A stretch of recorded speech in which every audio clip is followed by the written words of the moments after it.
Assalamualaikum. Waalaikumsalam. Minta maaf lambat. Aku baru balik dari perpustakaan tadi. Oh. Banyaknya buku. Tu dah macam budak buku. Ini bukan dah buku ni. Dia dah macam kamus bergerak. Kamus bergerak pun. Orang macam ni yang kita nak. Tapi ni tebal sangat ni. Macam mana kau baca ni? Nabi Muhammad kan suka ilmu. Aku nak jadi macam Nabi Muhammad lah. Jadi apa ada pinjam buku ni? Dia ceritakan tentang peribadian Nabi Muhammad. Ni juga ceritakan tentang fizikal Nabi Muhammad dan perilakunya. Sebab itulah aku suka buku ni. Ui, bagus lah. Itulah bagus. Aku nak pinjam boleh? Boleh? Wah, kasih. Korang tengah buat apa jadi? Kita ada lah just pilih-pilih. Tunggu kau. Okey. Kena kamu tadi. Jom.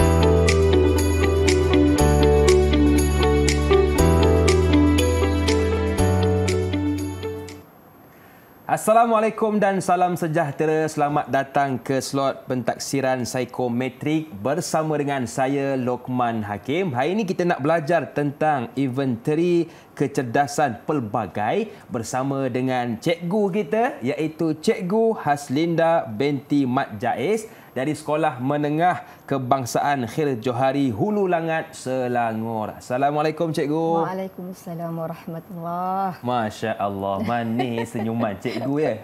Baik, terima kasih kepada Cikgu Haslinda yang sudi bersama dengan kita. Kita juga bersama dengan juru bahasa isyarat kita iaitu Cikgu Nur Farazilah Abdul Rahim dari Sekolah Menengah Pendidikan Khas Vokasional Shah Alam, Selangor.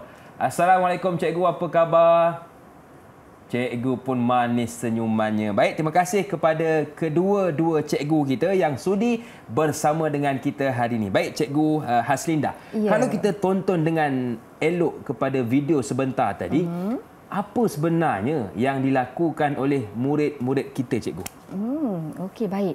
Betul. Kalau kita lihat yang tadi kan, tapi sebelum tu saya nak kita tengok paparan ya. Apa yang kalau tengok pada video di sebelah sana tu, ya, tentang apa yang awak nampak bila kita sebut existential. Okey, kalau saya lihat di sana tu seperti ada gambar bertafakur, cikgu.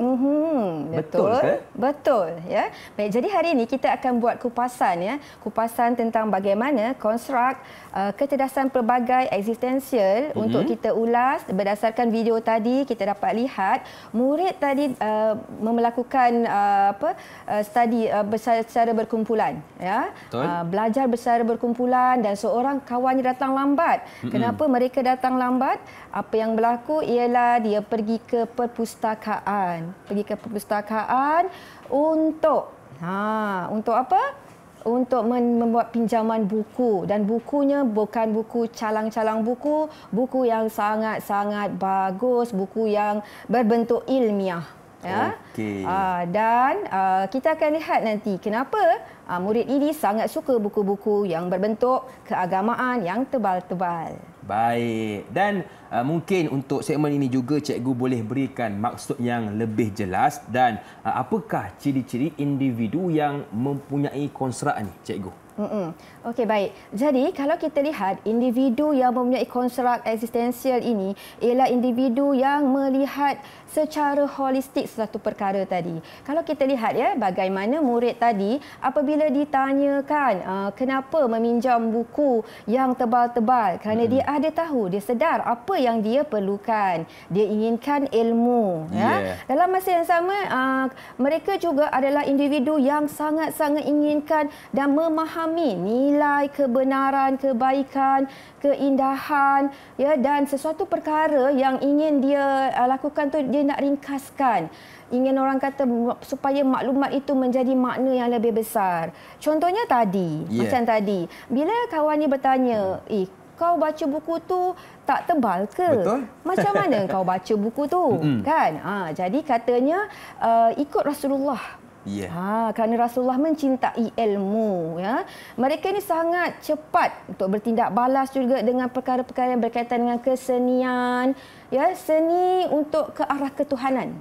Sastra ke arah ketuhanan dan kemudian ke arah falsafah, ya, rukun agama, mengetahui kewujudan tentang ketuhanan dan juga tentang kehidupan, juga tentang kematian, ya. Okey. Okey, kalau kita lihat juga cikgu, apakah ciri-ciri bagi konstruk ini? Baik, murid yang ada konstruk ini mereka mencari makna kehidupan macam tadi, mereka sangat selesa, mereka nampak kenapa perlu menuntut ilmu kan, dan juga melihat pada pengalaman Rasulullah menuntut ilmu, saya pun ingin mengikut jejak Rasulullah, yang ingin menikmati nilai-nilai sastra, nilai-nilai adat budaya yang lain kan. Betul. Hubungan baik dengan keluarga dan rakan-rakan, tadi kita dapat lihat bagaimana murid tadi begitu mesra dengan rakan-rakannya, ya. Dan juga untuk di peringkat global kemasyarakatan, aktiviti-aktiviti begitu juga murid suka. Aktiviti yang berkaitan dengan sosial, dengan nilai-nilai politik pun murid-murid mengambil tahu, dan juga kesihatan serta kesejahteraan. Murid-murid ini sangat mementingkan secara keseluruhan hidup yang harmoni, hidup yang ke arah melihat kebahagiaan itu dari sudut ketuhanan. Betul. Dan apa tadi yang paling ketara, Luqman? Betul, kalau kita apa lihat aktiviti dia tadi? Yang paling ketara. Yang ketara kalau boleh kita lihat, membaca buku. Dah tebal pula tu kan. Kan. Buku-buku ilmiah yang sangat tebal, tapi itulah makanan mereka. Masya Allah. Okey, jadi itulah maksud dan ciri-ciri konstruk, dan kita nak berehat seketika, boleh cikgu? Boleh. Teruskan bersama dengan kami dalam pentaksiran psikometrik.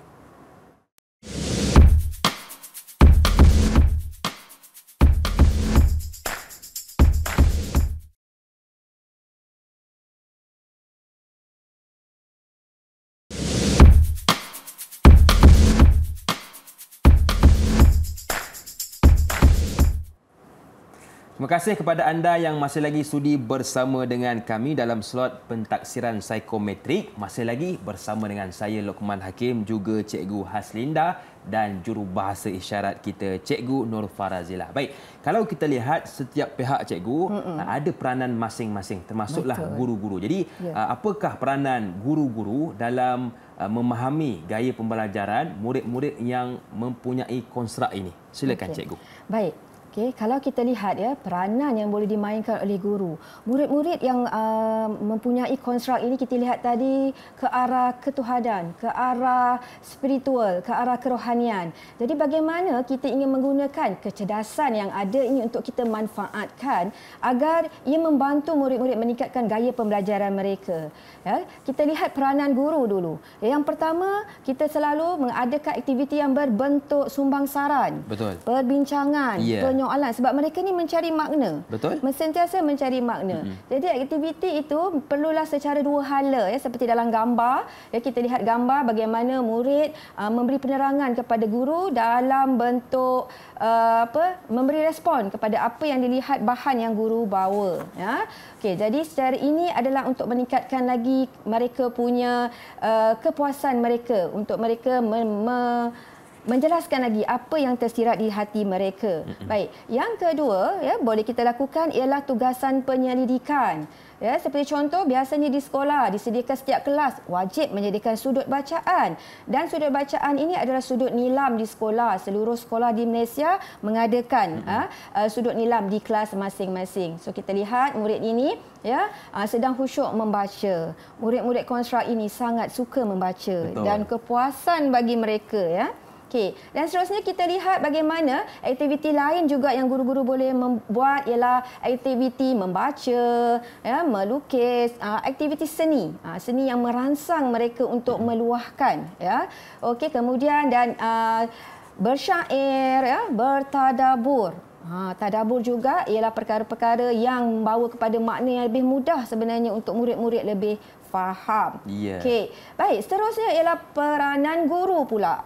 Yang seterusnya ialah menyertai pertandingan. pertandingan yang berkaitan dengan kerohanian seperti ceramah, Betul. ya, pertandingan syarahan. Murid ini menang syarahan menjadi nakib.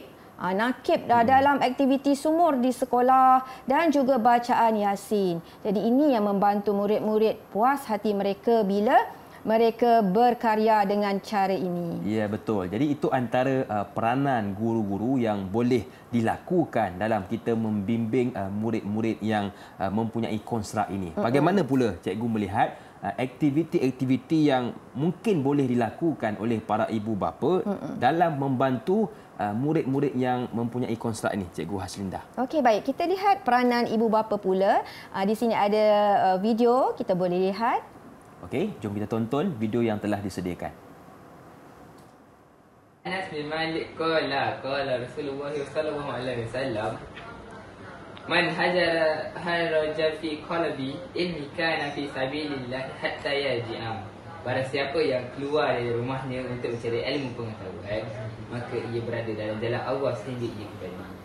Riwayat Okey, baik. Kita lihat video tadi ya, bagaimana ibu bapa meraihkan anak yang mempunyai konstrak ini, memberi keyakinan anak yang membacakan hadis, Ya, betul. satu hari satu hadis, perkongsian selepas solat. Ini adalah cara sumangsaran yang boleh dimainkan oleh ibu bapa juga.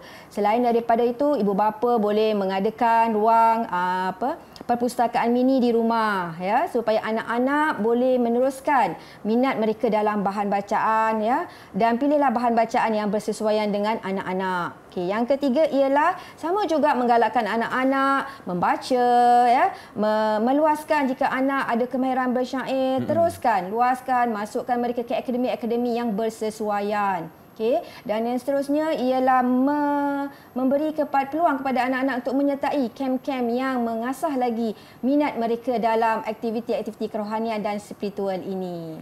Okey, baik. Jadi itu antara peranan kita sebagai ibu bapa yang boleh membantu anak kita yang mempunyai konstrak yang tinggi ni. Saya tertarik pada poin ataupun perkara yang bersyair, cikgu, ya. Ya. Hari ini mungkin anak kita suka menyanyi, cikgu. Betul. Bersyair ni mungkin dia kata ni orang lama punya Betul. kerja kan. Jadi adakah boleh juga kita buat satu program bukan bersyair tapi mungkin bernyanyi tapi nyanyian yang lebih ke arah ketuhanan. Bagaimana Cikgu Haslinda melihat? Ya, betul. Contohnya adalah seperti qasidah. Betul? Kan? Setuju? Ya, sebab qasidah adalah salah satu aliran baru yang membawa murid-murid menyukai, mencintai dan memartabatkan, ya, Rasulullah SAW itu. Kerana dalam qasidah dia membawa kepada puji-pujian kepada baginda Nabi Muhammad SAW. Itu adalah aktiviti-aktiviti yang boleh. Jadi penuhi anak-anak kita, sebab anak-anak yang konstrak ini sebenarnya anak-anak yang mempunyai kecerdasan spiritual yang sangat tinggi, kerohanian yang sangat tinggi, budak-budak yang baik. Jadi kita jangan sia-siakan peluang yang ada. Luaskan lagi, ya, potensi-potensi yang ada kepada mereka. Ibu bapa yang memiliki anak konstrak begini, sebenarnya Luqman sangat bertuah. Dan saya lihat Luqman pun memiliki raut wajah, ya, murid-murid yang saya lihat eksistensial tinggi ni, mereka, ya Allah, sangat mudah membantu, sangat mudah. Baik, cikgu. Jadi itulah peranan ibu bapa yang perlu dimainkan, dan sekarang kita nak berehat seketika. Teruskan bersama dengan kami dalam pentaksiran psikometrik.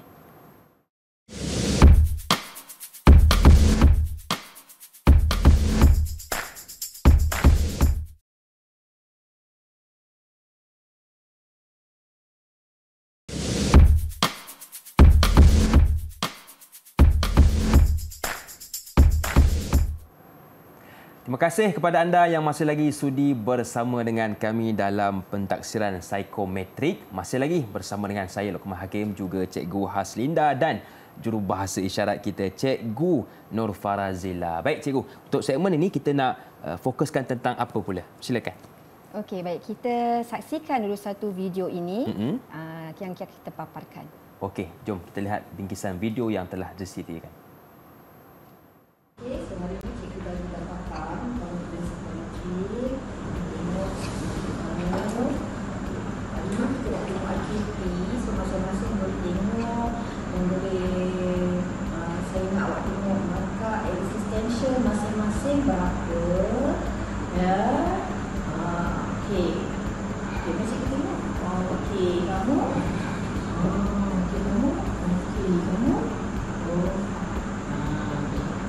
baik. So sekarang bila kita dapat ni, apa yang perlu kita buat ialah kita kena tengok kat mana potensi kita ada. Dalam penyelesaian pelbagai ni, yang paling penting sekali kita nak tengok.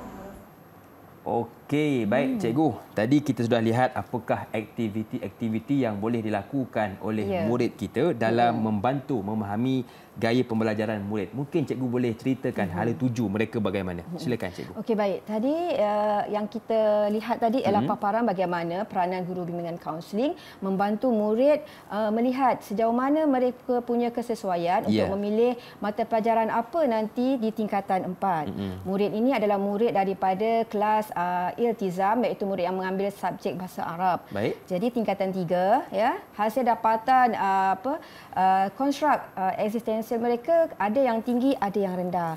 Jadi di sini ya kita boleh lihat dalam kita membuat penentuan mata pelajaran untuk peringkat menengah atas, kita ada mata pelajaran teras dan ada mata pelajaran wajib. Ya, ini adalah secara umum.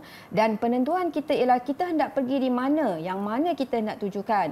Mata pelajaran elektif yang mana yang kita perlu halakan. Jadi untuk yang konstruk eksistensial ini, yang boleh kita buat ialah ya kita halakan murid ini kepada bidang bahasa, pengajian Islam, ya, kemanusiaan, sastra, ya, dan iktisas. Okey, baik. Jadi kita lihat apakah bidang-bidang yang ada di sini. Ya, kalau kita lihat elektif bahasa, pelbagai jenis kesusastraan, bahasa-bahasa yang ada, dan kita tahu sastra ialah satu benda yang sangat-sangat unik, yang sangat-sangat bukanlah mudah seperti yang kita gambarkan. Ya. Selain itu juga murid-murid boleh memilih elektif pengajian Islam. Macam murid tadi untuk sekolah saya, kelas aliran khas, memang aliran agama, mereka akan mengambil pengajian Al-Quran dan Sunnah, pengajian syariah Islamiah. Ataupun murid-murid boleh mengambil subjek tasawur Islam. Ya, jadi dekat sini mereka nampak dengan lebih jelas dan lebih pasti ke mana mereka ingin pergi, dan sekiranya konstruk yang rendah dan mereka rasakan dari segi pencapaian akademik juga tidak memberansangkan, mungkin kita akan beri alternatif lain, murid menyertai aliran seni dan sebagainya. Okey. Okey, baik cikgu. Jadi itu antara senarai kumpulan mata pelajaran yang boleh diberikan fokus oleh murid-murid kita. Bagaimana pula dengan contoh ataupun tokoh yang boleh diikuti oleh murid-murid kita ni cikgu? Okey, baik. Kalau kita lihat dari segi tokoh. Sebelum tu saya nak tanya dulu.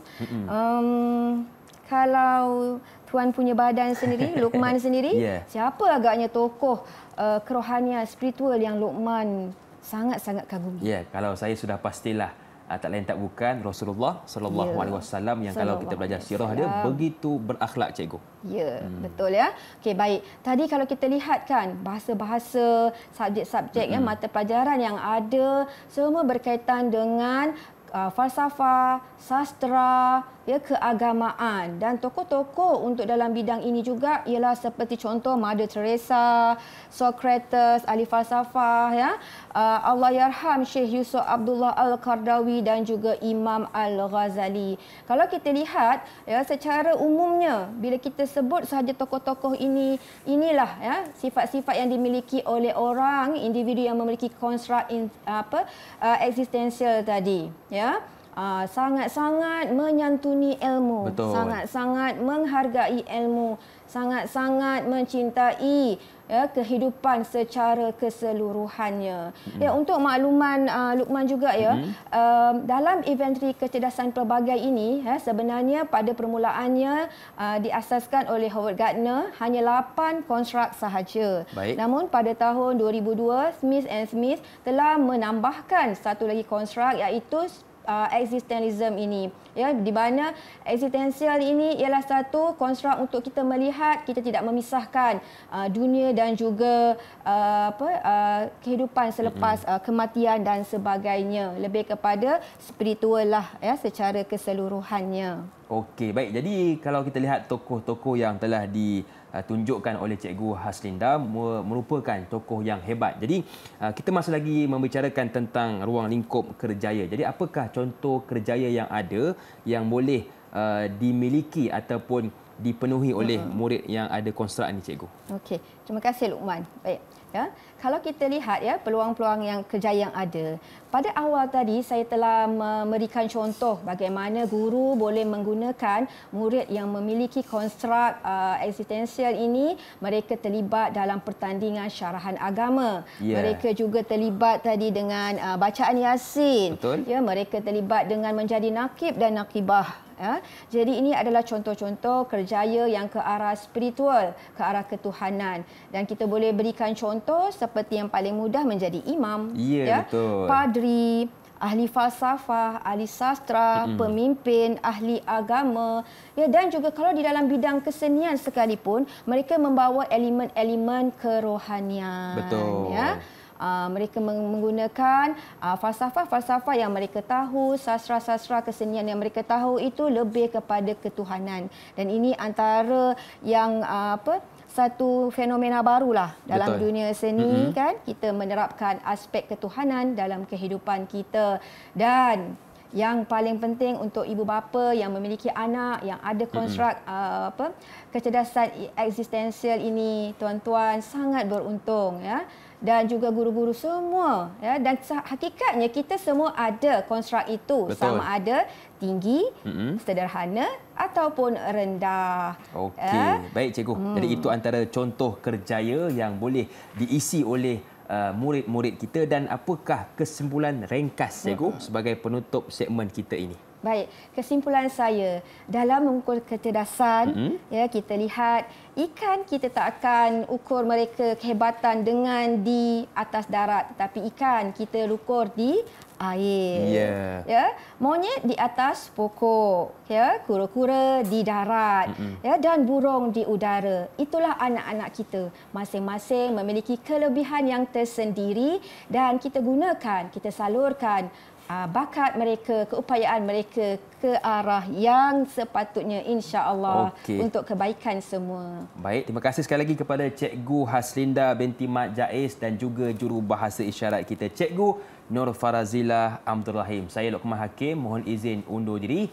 Ada rezeki kita jumpa lagi. Assalamualaikum dan salam sejahtera.